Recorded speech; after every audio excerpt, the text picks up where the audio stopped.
दिल्ली का तुगलकाबाद किला जो वर्तमान में पूरी तरह एक खंडर बन चुका है, किसी समय तुगलक राजवंश की शक्ति और सामर्थ्य का प्रतीक था। इसका निर्माण 1321 में तुगलक राजवंश के पहले सुल्तान गयासुद्दीन तुगलक द्वारा किया गया था। इसकी भव्यता और विशालता के बावजूद इसके निर्माण के कुछ ही समय बाद इसका परित्याग कर दिया गया था कि गयासुद्दीन तुगलक एक ऐसा ताकतवर किला चाहता था जो मंगोल के आक्रमण का सामना कर सके।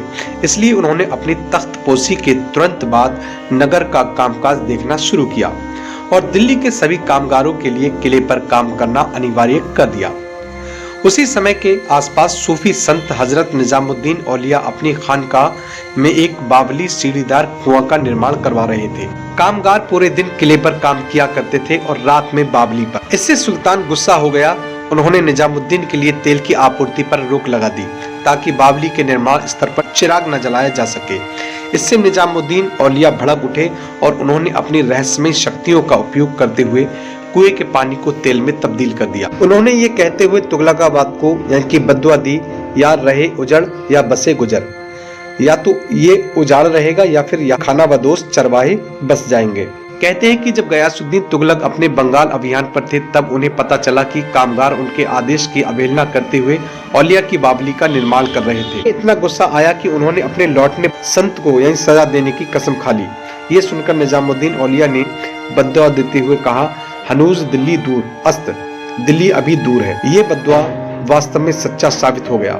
बंगाल अभियान से लौटते समय गयासुद्दीन तुगलक द्वारा हासिल की गई कामयाबी के लिए उनके सम्मान में मंडप खड़ा किया गया था, वह ढह गया, जिसके कारण उनकी और उनके छोटे बेटे की मौत हो गई। गयासुद्दीन, जिन्हें पागल शहजादा फूटी आंख नहीं सुहाता था, चाहते थे कि उनका छोटा बेटा उनके बाद तख्त संभाले। कहते हैं कि मोहम्मद बिन तुगलक जो निजामुद्दीन औलिया के पिता से उत्तर प्रदेश के कड़ा में मिलने गए और उनका कत्ल करने की फिराक में थे। ये किला जिसमें वाकई लोग कभी बसे ही नहीं, उसका आखिरकार 1327 में सुल्तान की मृत्यु के बाद लगभग तुरंत बाद अनौपचारिक ढंग से परित्याग कर दिया गया, जिनका निर्माण उसे घेराबंदी से बचाने के लिए किया गया था।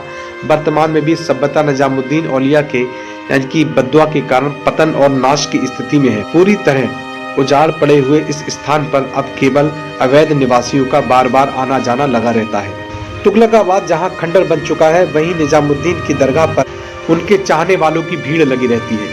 तो दोस्तों, अगर आपको ये हमारी वीडियो पसंद आई हो तो हमारे चैनल को लाइक करें, सब्सक्राइब करें, बेल आइकन का बटन दबाएं, जिससे आने वाली वीडियो का नोटिफिकेशन आप तक पहुंचता रहे और हम आपको एक से एक नई जानकारी देते रहें।